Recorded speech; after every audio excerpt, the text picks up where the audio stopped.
Robin,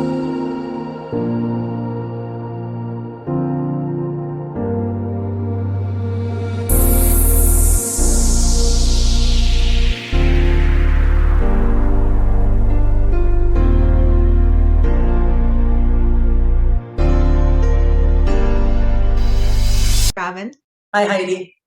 how are you doing today? Doing good. I'm sorry we're a little late on our recording today. We had our grandkids here for a week, so we are a little bit behind, but we're getting back to it today. Sounds good. So today we have questions pertaining to relationships, parenting, children, things that are brought in karmically with us. So we have a few questions we're going to get started with, but we sometimes get inspired to ask new questions based on how it goes. So we'll see what happens today. So we're going to start off by talking about parenting issues. Does the child have the issues when they come in, or is it a parenting issue that causes the child to have issues? Or is it a combination of both? What would you say to that? Uh, we have said in past recordings, excuse us, yes, that you have been choosing the parents that you have. And we would like to reword that a little bit more to the idea that you have attracted the parents that you have, you see.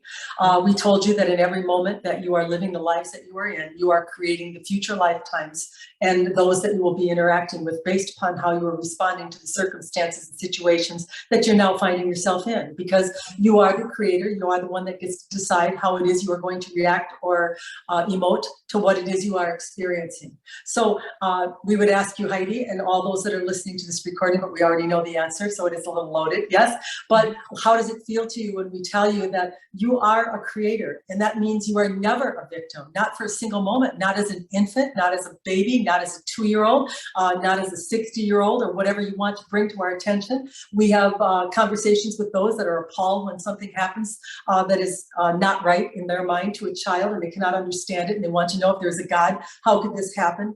And we want to respond to that by letting you know that that infant may be an infant to you, but in all it is, that is an expansive being that has lived many lifetimes, and it has created all of the experiences that are brought to it, including the parents that it attracts in. This is a grid work or a highway or of information, let's use that term, where you are going to line up. Think of the billions of people really that are on your earth plane, not to mention other realms of realities that you could line up with. And you find it yourself when you meet friends or you are with your family members. Sometimes you feel very in alignment with them, very matched to them. Well, it's because you are, you see. The way that you have reacted in your life, the way that you have responded to the situations and circumstances are exactly in alignment or not alignment, we would say, with those that you are in interaction with, you see. We don't care if you love it, you like it, you hate it, whatever it is, you're going to match up with someone who's right on the other end of that, you see. So you are attracting these parents to yourself. So for sure, you are going to have likenesses, but then there are going to be things that you don't like that are also a match to you because you did not like them. Many parents will say to us, well, how do I figure out what my child's working on? What do I do to help them with this karmic load that they have come in with? And they have come in with it. It's why we're having the conversation we are having, you see. And we would say, maybe you want to think back a little bit about what it is that you carried, what it is that bothered you, what it is that you loved, because this is what your child aligned to when it chose you as a parent, you see. It'll be very easy for you to figure out in observing them and thinking back and observing yourself and how it was you reacted, just exactly what it is that they are dealing with, you see. Mm-hmm. So in answer to the question that I posed initially, is the child having their own issues or is the parent causing them? You would say it's just a kind of they're both kind of in a similar spot, attracting and aligning to each other, and that's what creates this relationship. Absolutely. And what they are what karmically means, what they are working on primarily, are patterns or ways of behaving that have held the human back or caused them to be not in their fullness of what they are desiring to create or to be upon the earth plane, you see. And so sometimes they may pick a parent that stimulates them in ways that will allow them to rebel or outgrow or outlast, yes, sometimes it is that, so that they will expand out of this pattern. And we will view it as a negative as the parent of the child, because they can be quite willful, they can be quite stubborn, depending on basically how they emoted or lived in the lives that they lived prior and how it is that you live, you see. But what we are really wanting to do here today and every day is to remind you that you are the creator that you are, and that you can never stand in victimization and be in your power. You can never stand and say, I had a terrible upbringing, I had a terrible parent, because we're going to tell you right now that that parent was perfectly aligned and matched to you. And if it wasn't, it would never have occurred. So why should you stand in victimization and blame? We'll tell you why, because you don't want to be accountable for the life that you have produced. You want to blame it onto someone else. Very easy to do as a human. I was just a child. I was just victimized by this set or circumstances or parent that I had. And we want you to know that you are never a victim. Give it up. You see, once you do this, this is how you can become a powerful creator, a powerful being that creates the life that they want to have, instead of standing around looking for excuses and reasons for the problems that you find yourselves in. So how about a child, they're attracting these parents, and then you see these stories where both parents get killed in a car accident and the child's at a very young age, or the mom gets sick and passes and the child is left with one parent. Obviously, it's a little more extreme when both parents go. What is going on in that scenario? Why you would select them, but then they would not be in your life for very long? Every situation is unique to the being, yes? And so without living the lives that they have lived, without viewing the experiences that they have experienced, it would be difficult to pin an exact response or reason for what it is you are asking about. But we would tell you this, that oftentimes there is some growth, there is some type of development or overcoming or expansion that this one is going to gain by the experience that they are putting themselves in. But victimization is not one of them. We know that in a perfect world, a child should be loved by both the mother and the father, and that both of them should be in attendance as the child lives its life. And as you know, in the world that you live in, this is not always the case, you see.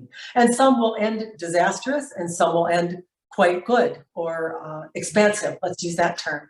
But it is all a matter of the being choosing. It is all a matter of not whether a situation is not optimal or whether it is good or bad. It is how is this being going to choose in the difficulty that it finds itself in. And many times, in many past lives, we would tell you, a human may have had some hardship and it wasn't enough leverage or it wasn't enough suffering, we would say, in order to get them to move out of the pattern they were in. So perhaps the ante gets upped and it is something that is a great amount of difficulty. And this may be the very thing that causes them to shift or to move out of this energy pattern that maybe they have carried from lifetime to lifetime.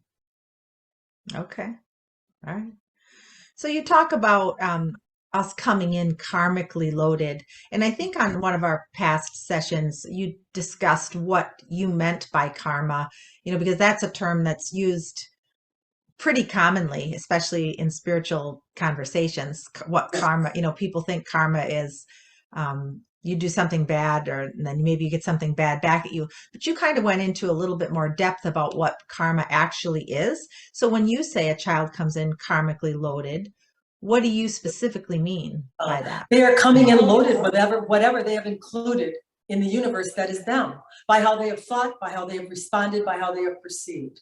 We are always before you saying, it is never about whether something is right or wrong. It is about whether someone believes it. It is about the way that they perceive it, because every human will perceive and believe a little bit differently than the others, depending upon what it is that they encounter in the lives that they are living, you see. Mm-hmm. So basically, karma is coming from, this is an inclusive universe that you live in. Everything that you are observing, everything that you are having a thought about or thinking about is causing you to perceive and to decide what it is that you really want by the experience you're having. But humans often forget this. They think that a bad experience is a bad experience, and they stay stuck in it and they dwell upon it. And then they attract more and more to themselves that they are not liking in the conduct that they are doing. You see, we want you to understand that this inclusive universe includes everything that you think about. And the reason that it does this is so that you may draw a conclusion or a perception of what it is that you really want. So our advice to you be, rather than stay in the negativity that has been created by the experience that you've had, ask yourself, what do I really want from this experience? What do I want?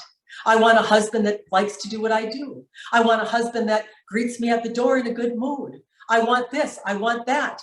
But don't dwell on the argument that caused the preference to be born, you see. Yes. Okay. Are there any ways that we can tell what our child specifically came in to work on? You know, like maybe, I mean, I'm sure there are many things in some people's case, but maybe there's a real priority thing they're working on. How would we know that?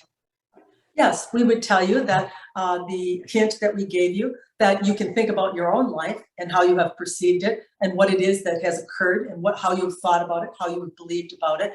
And perhaps as far back as you can remember, it may even go further than what you can remember. But this child was attracted to you because they are like you, you see.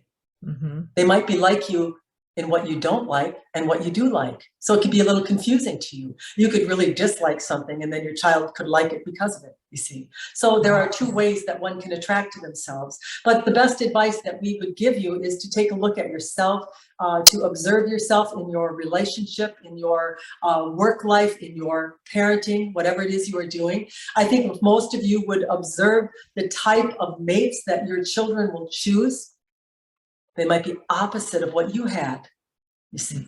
And this was born or connected through that grid that we are talking about, through that universal understanding of attraction, the law of attraction, yes? And so if we were to ask you, Heidi, let's just use you as an example. Would you say that your children have chosen something quite different in the view of what you had? The two of my three children that do have someone, I would say very much have chosen an opposite to what I had. Yes. And this is the reason they chose you as a parent, you see. These things go so far back, so intertwined, so in depth, that you can't even imagine the intricacy of the universe that you are now a part of, you see. There's nothing here happening that's bad. There's nothing here wrong. There's nothing here by accident. There's no victims. There's only this cause and effect, this addition, expansion. You can't take anything out. Everybody wants to sit and meditate. They want to do different practices because they want to be more positive. And we say, why do you do that?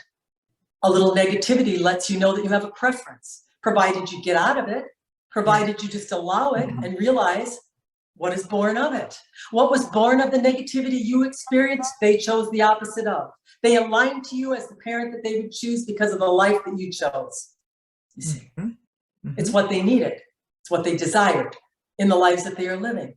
And you are a part of that. You're all connected intricately. No, we're not saying one of you is bad and one of you is good. You're all playing a role here. But your preferences are what is governing that role. That makes sense. It actually makes it a little bit less stressful, I think, when you look at things as we've said this many times about, there's really no right way or wrong way to be. But when you know that there's so much of the plan that you're not seeing that does exist, and that everything is kind of in perfection, it does make it a little nicer, I think. Yes, we would describe it as if you had an instrument, or Robin wants to call it a toy. We are visualizing. Yes. She's saying this is the first time they've given me a picture. Yes. And so you will have a picture, a toy. Yes. And on the top of the toy, you can drop in all different size balls, little tiny balls, circular. Yes. And as you shake this thing, they start to separate by size, and they go through this grid. Yes. And pretty soon, all the small balls are together, all the medium are together, and all the large are together. You see, and this is much the way that experiences are, or preferences. Let's use that term. Yeah. And so as you are having your preferences, you are adding to your toy, yes? And then other balls are dropping in there to see whether or not this would be a preference for them or alignment to them. And pretty soon they shake down, yes? And there we have it. We have a match. We have a grid, a system, you see. This is what we want to give you a visual of. Yes. Okay. Yeah. That's a good So when visual. we say you are chosen, yeah, it's not completely accurate because you are matched. It is a match. It's an attracted match. You see. And that makes it a lot more accountable, really. Many of you would like to blame your parents, say they did a bad job. Perhaps they weren't attentive enough or kind enough or dedicated enough. We don't know. But we're going to tell you right now that your ball shook down into their slot, you see. Yeah. And if there weren't enough matches there, it would never have occurred. So what's the reason to know this? Because we want to empower you with this understanding that you are never, ever a weak infant. You are an expansive God that always is aware, always is choosing preferences for itself. And you are never victimized, no matter what situation you find yourself in. You have done it, you have done it, you have done it, you see. I don't know if I can put this into the words to make it sound understandable, but I oftentimes, when I'm looking at my own children and different personality traits that each one might have that might be more like my husband or more like myself, and how they coordinate together in their relationships. And it's almost like my mind sees it as, because we've talked before about the collective or the group having similar things they're working on. And then through time, when one person in that group is able to heal something, it helps to assist it for the whole group. So when I think of my family and I think of the little bits and pieces of people that are different, and it's almost like a pie. Yes. And all the slices of the pie trying to work on this situation from their personal angle and their personality traits, and figuring out, okay, I'll try this, you try that, you have this, and I'll nobody have that. cares who got the last piece of the pie. Yeah, but it's like it's being worked from so many different angles till the right piece of pie is selected. They may take that negative attribute that you were experiencing with someone in the household or family, and they may leverage it into a positive, into something that is more rewarding or more what they're wanting. Let's just say that term. So they may take some of the personality traits from one parent or the other, which the couple may feel as a negative, and they may actually turn those into something that is working on their behalf or for their betterment. Yes? Yeah, and they might you are describing a little bit. Right, and then they might get to healing something that maybe their parents weren't able to with the new combination of things they have. So now we come back to right and wrong again. And now we want to say to every parent, we're using you, Heidi, we do not mean it literally, but your job was a valuable one. Look what it produced. Look what happened. Look at the expansion. Look at the choices that were made by what it is your children viewed. Could be you, could be anyone. But this is why we are driving home the point of this not good or bad, not right or wrong necessarily. What's born of it? How are you going to choose as the being, as the free thinker, free will thinker, the sovereign being that you are? How are you going to take that lesson and turn it into something that you can leave behind in your bags that somebody will be really glad to open up? Yeah, that's a good one. So when we see our children in what we would call a karmic loop or a pattern that keeps playing out that maybe we've had, and now we're seeing that pattern continue with them, is there any way we can help them, assist them with that?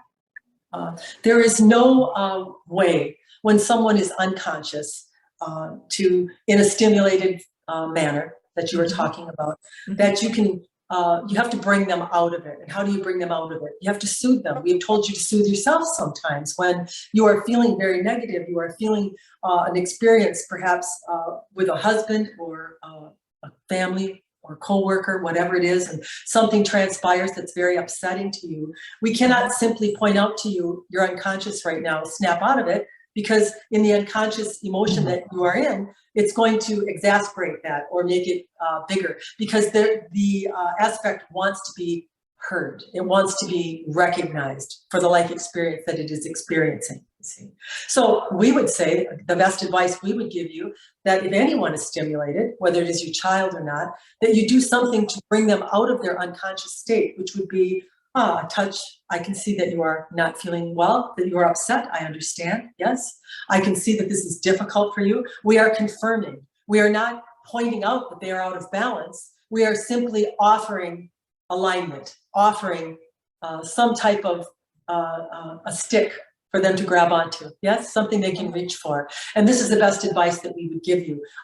The worst thing that you can do when someone is out of alignment is tell them they're out of alignment. This is not going to bring them back in. It's going to make them angry. You're going to become out of alignment too by noticing you're out of alignment. So the best thing you can do is not notice that they're out of alignment, but just give them what they need. Soothing. This is the best advice. So let's talk about discipline then with children, and how, I mean, I'm just going to assume on my human side that it is necessary, because, you know, you do have little ones that, yes, they're these wise, infinite beings, Yes, but yet they still in this realm are new to a few things. And there are some rules and things that I believe, if you want to have a peaceful life, that you need these little ones to learn to follow. What would you say about discipline with your children and it's funny families? because Robin was having this conversation with her husband, yes? And he said, children need to know that there is an authority figure. And we said, no, they do not need to know that there is an authority figure. They need to know that they have a guardian, that they have someone that is looking out for their best interest, that they have someone that is committed to their well-being and to their happiness. And we would say it's very different from authoritarianism, or what you would call, as a human, being an authority over a child. It does create some rebellion. But it is very important for a child to know that you are here as the watcher, the guide, the one that shows them the way. You see. And that you would no more treat them in disrespect than they are treating you with disrespect. But yet, as a child, they have not been able to learn this or to implement that type of conscious behavior or intelligence at a very young age, probably between the ages of 1 and 3, let's say, that age, yes? And so as you are the guardian, you are to let the child know what the limits are, what the boundaries are, you see, so that they can grow into society and not be a hindrance and not be a disruption, let's use that term, to other people's equilibrium or peace or happiness. This is your job as a guardian. Is my child peaceful? Is he agreeable? Is he enjoyable in the company of others? Or is he disruptive? Is he belligerent? Is he non-compliant? You see, and this is your job as the guardian to show him the way, especially in the 1 to 3 or 4 even, so they are becoming reasonable, in the reasonable state, you see. And now we know there are many parents that, we have done a recording earlier about spanking. Some are very adamantly against it, and some are for it, you see. But every child is different, you see. Every child, as we said, comes loaded with a karmic load. Some of them will have a very hot temper. Some of them will be very easygoing. Some you can simply make a look to and say, that would be enough, and that would be enough. And others are going to be more difficult. But it is your job with your guidance system as a parent to be the sole decider of what is best and what you get a response to, and how the child conforms by the response that you use. You see. Many parents will turn to books, to charts, to advice of outsiders. Mm-hmm. But we would tell you that they don't know your child, and they do not know your child's karmic debt, and they do not understand your culture even. All are different.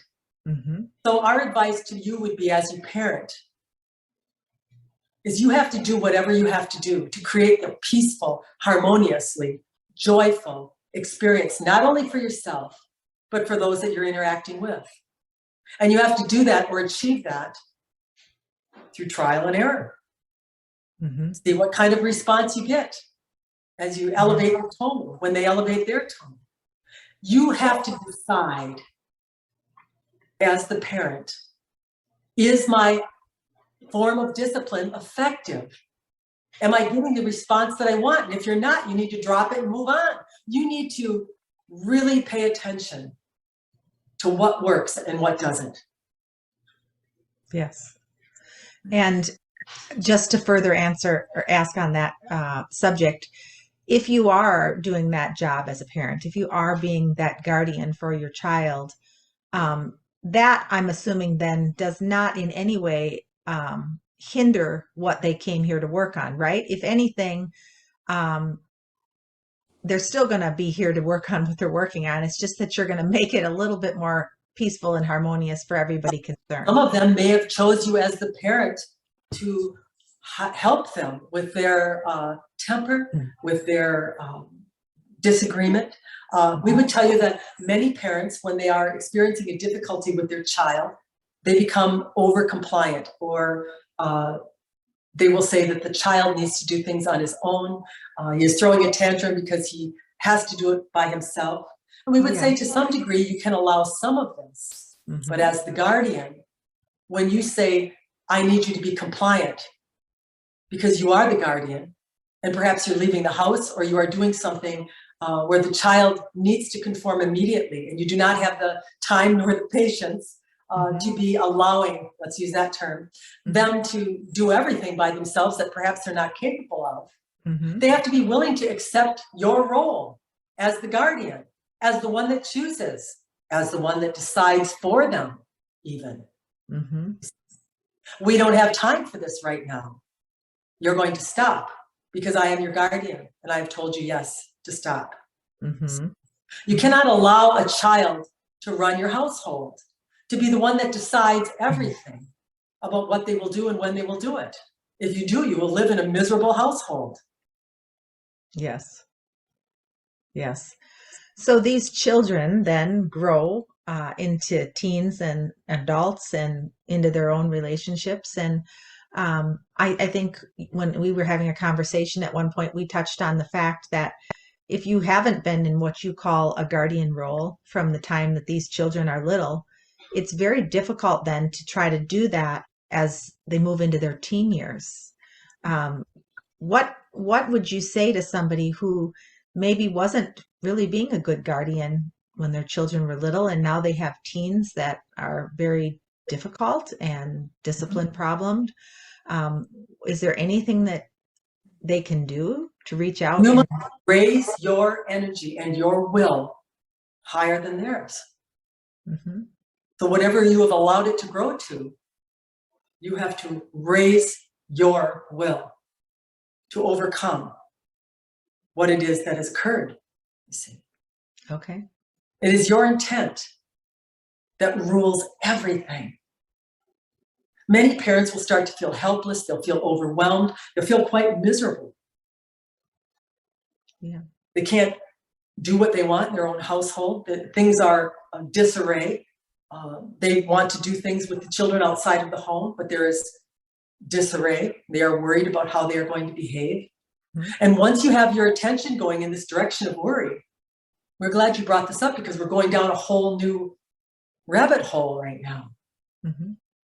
A part of you exists same time in all that is.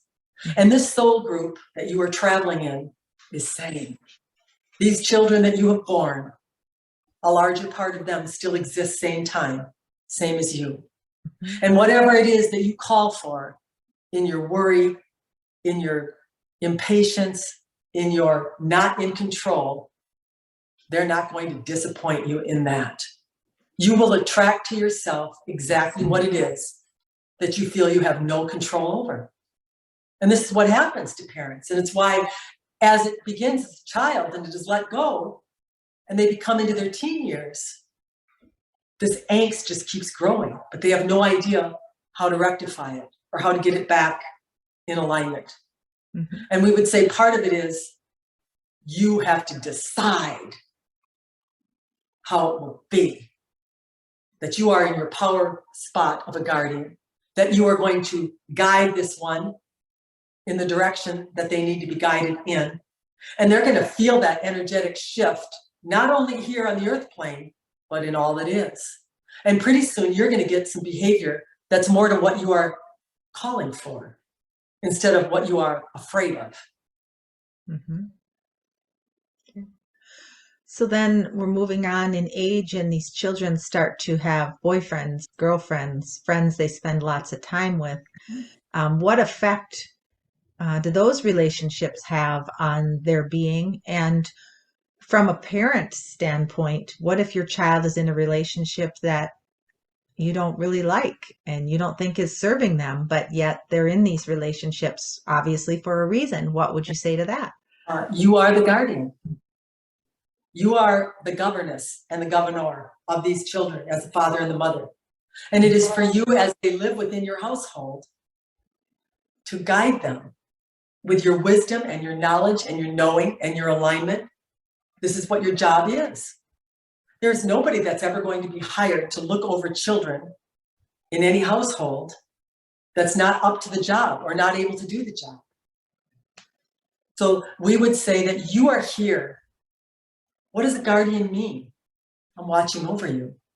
At times I will have to decide for you. If you are making the wrong decision, I'm going to guide you. I'm going to govern you. What does your government do?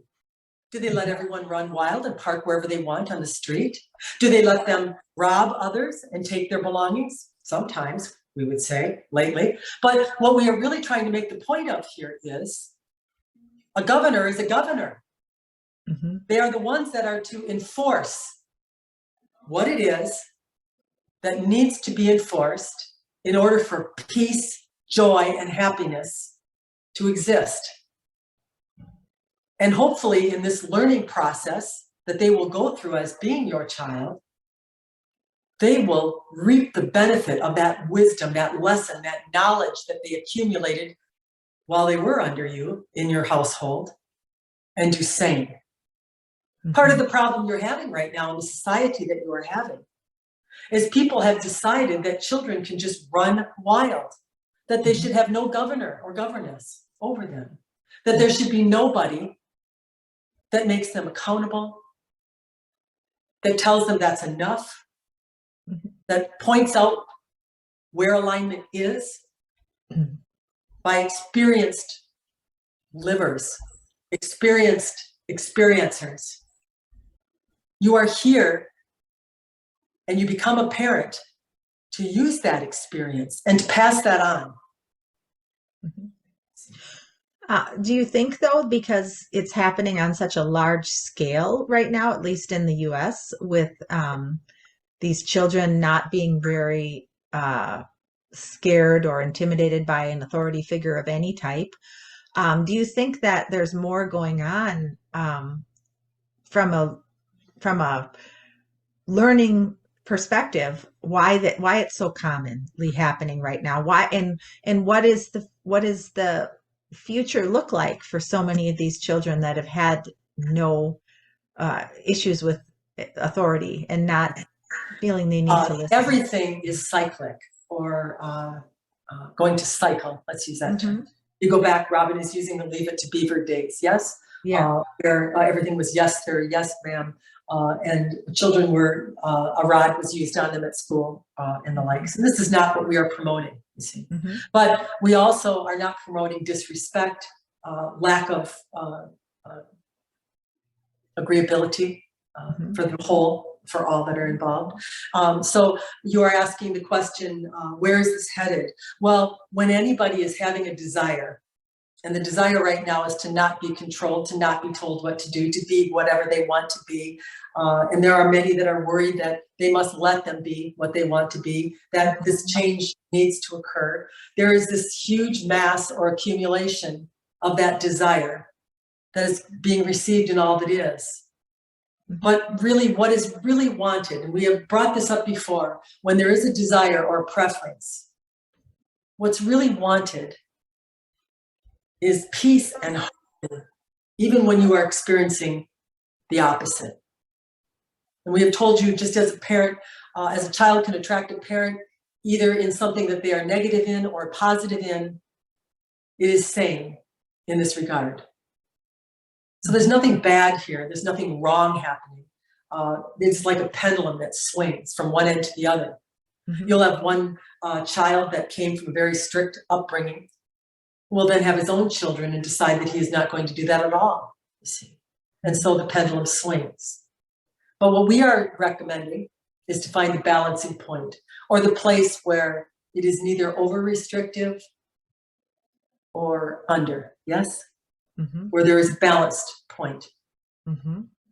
Right now you are experiencing the whippiness from one end of the spectrum to the other. But this desire is balance. This is what the desire of the elevation in consciousness is. That eventually this energy will balance.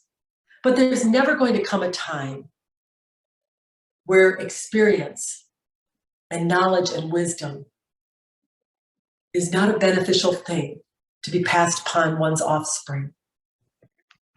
Even those that live in indigenous tribes, those that live in different parts of your continent are taught hunting and fishing and making their clothing and the like. They are using the wisdom and the knowledge of their ancestry in order to do these things.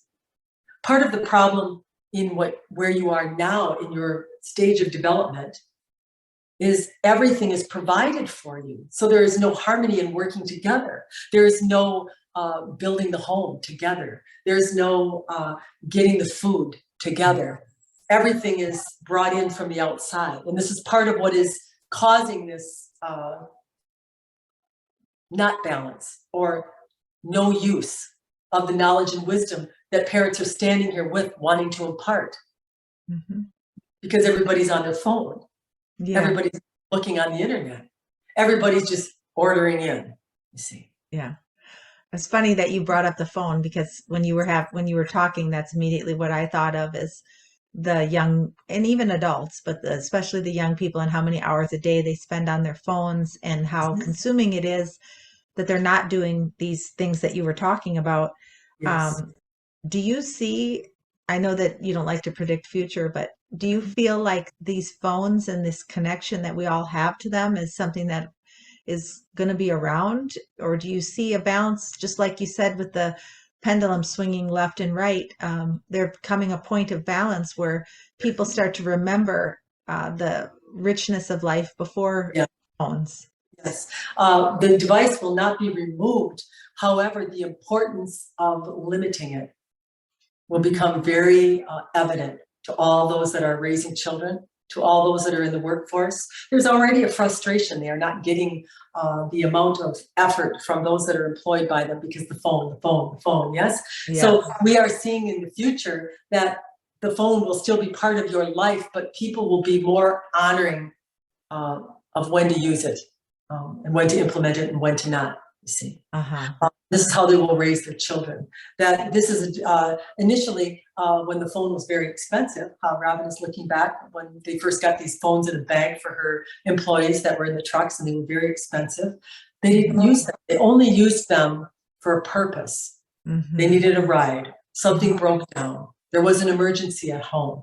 And we would say that this is the thing that would be best implemented in regard to these devices, you see. They have become a source of life, a source of entertainment, a source of time gobbling, a source of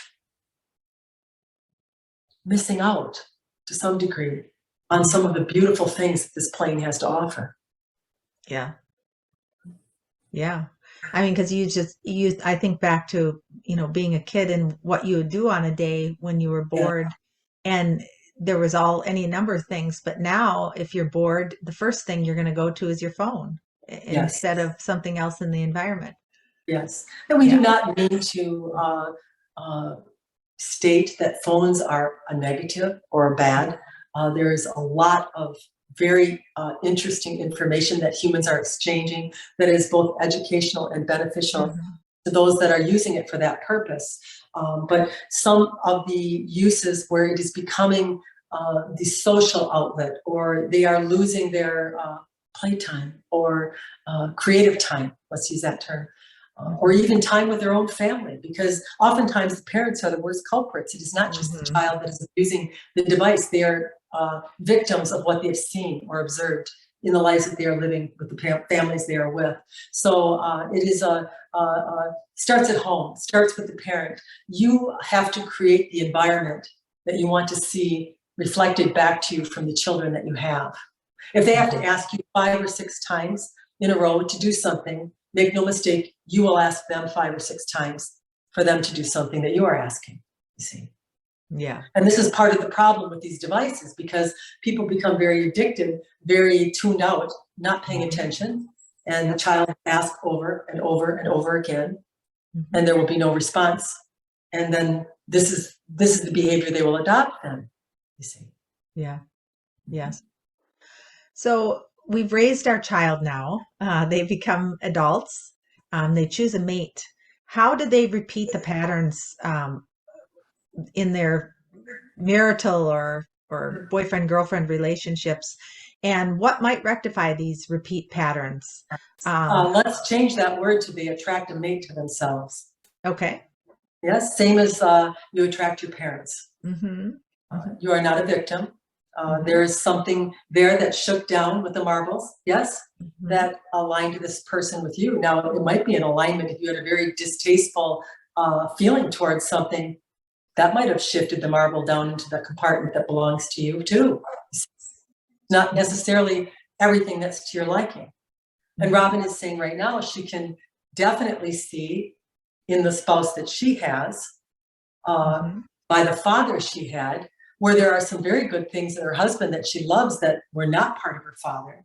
But then there are a Mm-hmm. couple of things that Mm-hmm. are, that she didn't Mm-hmm. like, that she didn't see coming. Yeah. Now, do we blame the one, the husband? No, Mm-hmm. because she's very aware of the distaste of the marbles that belonged to her father that she focused upon, that happened to be in this nice package right along with the good things that her husband brought with him, you see. Mm-hmm. And so this is what we want to make you understand right now, today, right now, in this now moment. You can create the most magnificent, beautiful life for yourself with the best possible spouse you can imagine, Mm-hmm. simply by your focus. Now, if you're with a spouse that makes you focus on things that you're not wanting, guess what? The marbles are shaking and they're just waiting to drop into the slots for the next lifetime, you see. You have to make the changes. You have to get the lessons that you were meant to get, or don't worry, they're coming again and again. Mm-hmm. You can't live in not harmony and not attract not harmony. Mm-hmm. You might get a little harmony because you hate not having harmony. It's possible, Mm-hmm. but it can whip from one end of that spectrum to the other, depending on the focus that you have and how long you've had it, you see. Mm-hmm. Mm-hmm. So, what would you tell us would be the most important thing for us to know about everything that happens to us as a child and throughout our lives? What would that be? Forget about it. How's that for an answer? Mm-hmm. You're standing right now, creating right now for the life you're in and for your future. You can override that system right now. Did you know that? By picking and choosing how you're going to feel, by deciding. If you're going to stay in a situation, you better damn well like it. Because if you don't, you're going to be creating something that you're going to not like coming. So if you're going to stay, swallow the pill. Mhm. If you're going to leave, then leave. Both will result with what it is you are wanting. But you cannot stay with the pill halfway down your throat and not expect that you're not going to choke in your future.